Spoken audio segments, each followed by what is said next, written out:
pondasi dangkal. Ya. Oke, nah penurunan pada pondasi dangkal itu terdiri dari penurunan seketika, ya, kemudian penurunan konsolidasi. Maksudnya penurunan pada pondasi itu kita hitung terhadap penurunan seketika yang terjadi, kemudian terhadap penurunan konsolidasi. Nah, ini maksud dengan penurunan seketika itu atau immediate settlement adalah penurunan yang berlangsung terjadi begitu pembebanan dilaksanakan, ya. Jadi kalau misalnya bangunannya sudah berdiri misalnya, ya, itu kan berarti beban sudah bekerja kan. Nah, itu 0 sampai 7 hari itu biasanya terjadi penurunan seketika atau penurunan segera, ya. Nah, nah itu nanti bisa dihitung berapa sih terjadi penurunan segera itu, ya. Kemudian kalau penurunan konsolidasi, penurunan konsolidasi yang terjadi sebagai, kan pernah belajar kan Mektan 2 yang dimaksud konsolidasi, ya, itu kan penurunan konsolidasi itu biasanya terjadi pada tanah lempung, ya. Jadi kalau kita bandingkan tanah pasir dengan tanah lempung, kalau tanah pasir itu waktu kita tekan, kita bebani, dia air langsung terperas keluar, ya kan. Berbeda dengan tanah lempung. Tanah lempung itu waktu kita bebani, nah proses keluarnya air dari pori-pori tanah itu, ya, sampai tekanan air di bawah beban yang kita berikan dengan tekanan air di sekelilingnya itu sama. Nah, itu disebut dengan proses konsolidasi, ya. Nah, itu maksudnya. Jadi kalau untuk tanah lempung, jadi penurunan segera itu biasanya kita hitung biasanya dilakukan pada tanah pasir atau tanah lanau, ya. Nah, itu biasanya kita lakukan penurunan segera. Tapi kalau untuk tanah lempung, ya, biasanya kita hitung penurunan konsolidasi. Oke. Nah, untuk menghitung perhitungan konsolidasi ini nanti yang paling utama itu kita menentukan ini tegangan tanah, ya, yang bekerja pada lapis atau massa tanah yang bersangkutan, ya. Nah, kemudian ada lagi masih ingat kan distribusi tegangan di dalam tanah waktu Mektan 2. Ya. Jadi untuk tegangan tanah yang bekerja pada setiap lapis tanah itu bisa kita hitung banyak cara, ya. Nah, cara yang simple, yang sederhana itu yaitu dengan cara Boussinesq dan Westergaard, ya. Ini cara elastis. Ya, kemudian Anda pakai cara Newmark, pernah dengar cara Newmark yang pakai grafik? Waktu Mektan 2 masih ingat nggak? Halo? Yang mana, Bu? Yang cara Newmark ini. Newmark. Ya, yang pakai grafik. Yang seperti belum pernah dengar, Bu. Yang mana, Bu? Kayaknya nggak pernah deh, Bu. Yang ada yang misalnya pondasi, bentuknya biasanya ini untuk pondasi yang tidak beraturan. Nah, nanti dibuat kayak seperti jaring laba-laba gitu loh. Ini lingkarannya gitu. Pernah nggak? Enggak deh, Bu. Jadi pakai grafik. Hah? Nah, nggak kayak gitu. Nggak pernah, Bu. Nggak pernah, Bu. Oh, nggak pernah ya. Oke lah. Nggak pernah. Oke, mungkin mungkin materinya, soalnya ini biasanya cara Newmark ini kadang materinya sampai ke sini kadang enggak gitu ya. Nah, sekarang mungkin saya kalau yang cara ada beban titik, masih ingat nggak? Dan misalnya kalau beban titik, nah nanti penyebarannya ke bawah pondasi itu seperti apa? Pernah belajar kan? Beban titik, beban merata. Ingat nggak? Beban merata segi 4, beban merata lingkaran. Lupa ya? Oke lah, kalau lupa, saya ngajarkan yang saya mungkin nanti saya ini yang simpel saja, kalau nggak nanti terpaksa lihat ini ya, Mektan 2-nya lagi nih. Nah, nah itu saya bahas sedikit distribusi tegangan di dalam tanah, ya. Nah, jadi yang pertama kita hitung itu untuk menghitung penurunan nanti yang kita butuhkan itu adalah ini tambahan tegangan, kemudian tekanan, overburden, ya. Nah, untuk tambahan tegangan yang ini, tambahan tegangan ini caranya yang tadi saya sebutkan, ada beban titik, bisa kita menggunakan cara Busines, cara Westergaard, kemudian beban merata, cara Busines, cara Newmark, gitu. Ya, sebenarnya masih banyak lagi cara-cara lain-lain, ya. Nah, yang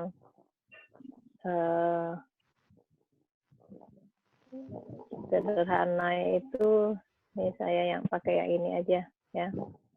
Kalau enggak, dia tergantung ya sebenarnya metode yang kita gunakan itu. Kalau misalnya bebannya berupa beban titik, berarti kita pakai yang segi 4. Dia tergantung kalau misalnya bebannya menerus atau bebannya berbentuk lingkaran. Ya. Nah, di sini saya bahas sedikit tentang metode pendekatan 2:1 ini, agak simpel ya. Saya bahas di sini untuk beban merata. Ya, ini metode pendekatan 2:1 ini untuk beban merata. Ya, jadi maksudnya pendekatan 2:1 itu adalah penyebaran bebannya itu 2 vertikal. Misalnya ini perbandingan penyebarannya adalah 2 vertikal, 1 horizontal, gitu ya. 2V, 1H, gitu maksudnya. Jadi kalau kita lihat gambar di bawah ini, ya, misalnya ini fondasi, ya, ini segi 4 ini adalah fondasi ya, dengan beban Q, ya, dengan lebar fondasi B, panjang fondasi L, ya. Maka jadi beban fondasi ini, yang ini, beban fondasi ini nanti disebarkan atau didistribusikan ke bawahnya itu dengan 2:1. Jadi misalnya kita mau meninjau nih, kalau pada kedalaman Z misalnya, ya, pada kedalaman Z ini tegangan yang terjadi berapa? Tegangan yang terjadi berapa? Ya, kan diketahui misalnya tegangan di sini berapa gitu akibat beban Q misalnya. Nah, kalau di kedalaman Z berapa? Cara menghitungnya, lebarnya ini ini kan 2:1. Jadi kalau ini B, coba perhatikan gambarnya, ini kan B nih. Ya. Nah, kalau misalnya ini pertambahannya itu adalah, ini berarti berapa? Kalau ini 2, ini 1. Kalau ini Z misalnya, ini kan berarti Z kan? Ini berapa? Kalau ini Z nih, kedalamannya ini kan kita meninjau pada kedalaman Z ini berapa sih tegangan yang terjadi gitu kan? Nah, kalau misalnya ini diketahui ini Z, tinggi ini adalah Z waktu kita tinjau itu. Nah, ini berarti ini ke sini berapa panjangnya? Setengah Z, Bu. Setengah Z. Z. Ya. Nah, berarti ini juga setengah Z kan? Yang sebelah kiri ini. Ya. Nah, setengah Z tambah setengah Z berapa? Z. Z. Berarti makanya panjang ini, itu gambar ini sama ya, yang kanan ini. Berarti panjang ini sama dengan B tambah Z. Ya kan?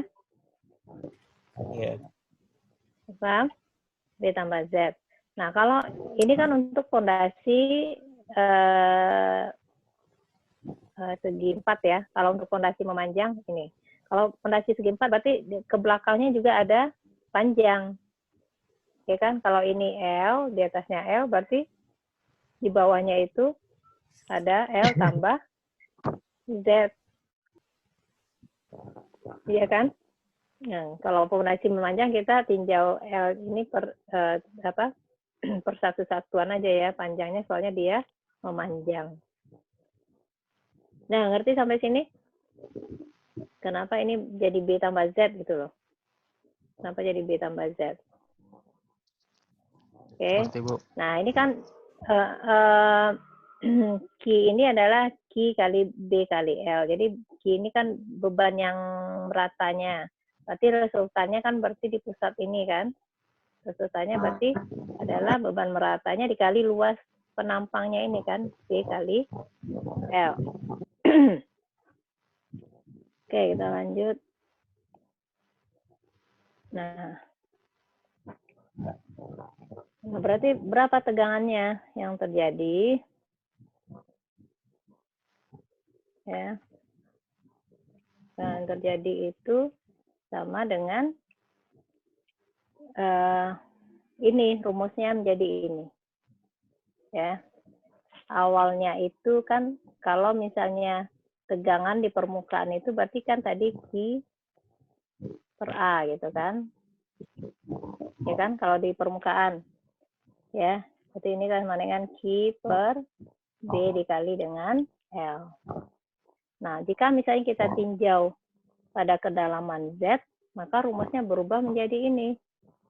Tambahan tegangan menjadi Q per L tambah Z dikali B tambah Z. Ini delta ya, itu tambahan tegangan. Oke. Nah, atau Q besarnya ini kita ganti dengan ini. Q besar itu kan sama dengan Q kali L kali B. Ya. Ya. Terus.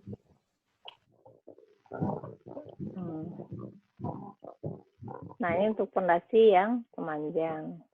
Ya.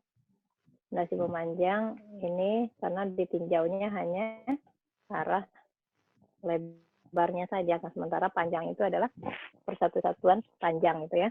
Rumusnya ini.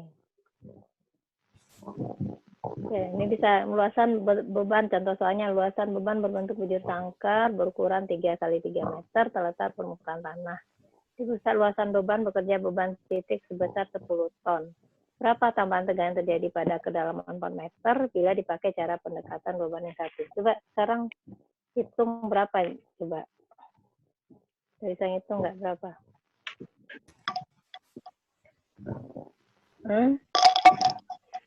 Ini soalnya seperti ini. Ukuran 3 kali 3 meter ya. Nah, beban titiknya sebesar 10 ton. Yang ditinjau pada kedalaman 4 meter, tambahan tegangan berapa?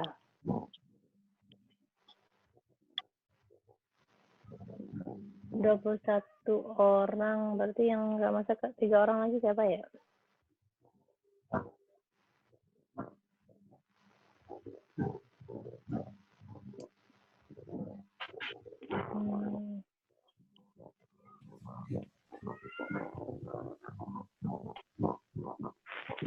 Ada yang bisa? Coba siapa yang jawab?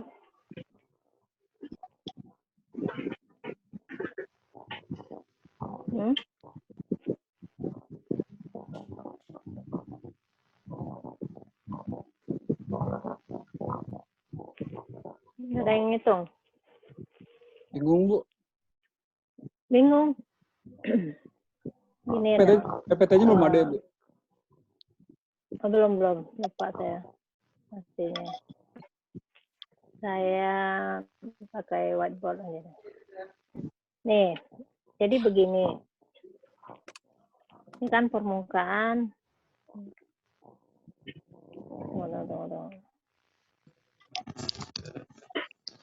Kok nggak bisa dia pakai whiteboard? Saya nggak mau. Screen sharing, start generator. Nggak mau, kenapa ya? Ya udah. Yang tadi aja saya nulis. Apa nggak mau ya? Nggak mau di-share.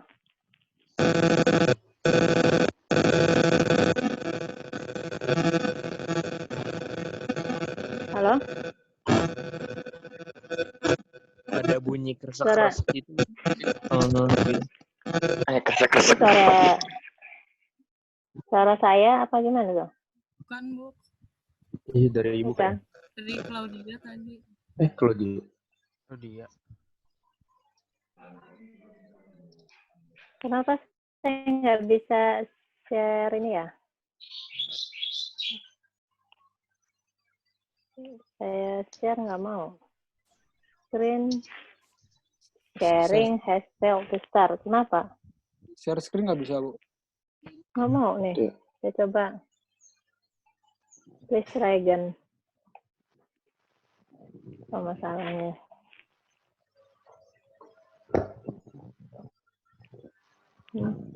Nah, belum keluar juga ya? Belum, Bu. Ibu, adminnya siapa, Bu? Hostnya siapa, Bu? Yang akun yang Ibu ya? Apanya? Yang satu lagi ya? Hostnya, Soalnya di Iya, Bu. disable, hostnya saya. Yang maksudnya bukan? di apa, Bu? Di enable dulu, Bu. Soalnya di disable, Bu, di ini. Tadi kok bisa? Tadi kenapa bisa itu ya? Jadi saya apa nih maksudnya? Jadi gimana? Ibu hostnya yang akun yang ini apa akun yang satu lagi, Bu?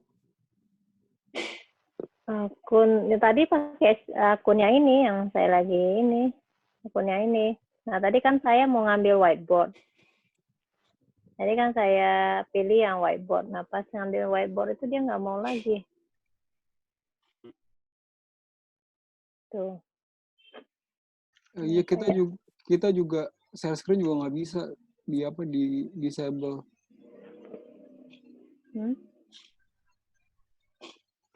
Kenapa nggak mau ya?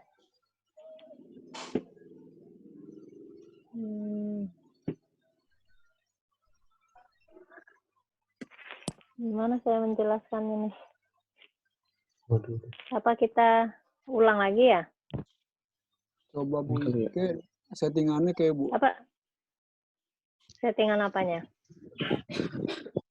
Enggak, Gimana? tadi pertama kok bisa saya menjelaskan tadi kok bisa. Nah, tadi saya mau pilih whiteboard untuk contoh soal tadi, mau menjelaskan, nah langsung nggak mau di-share.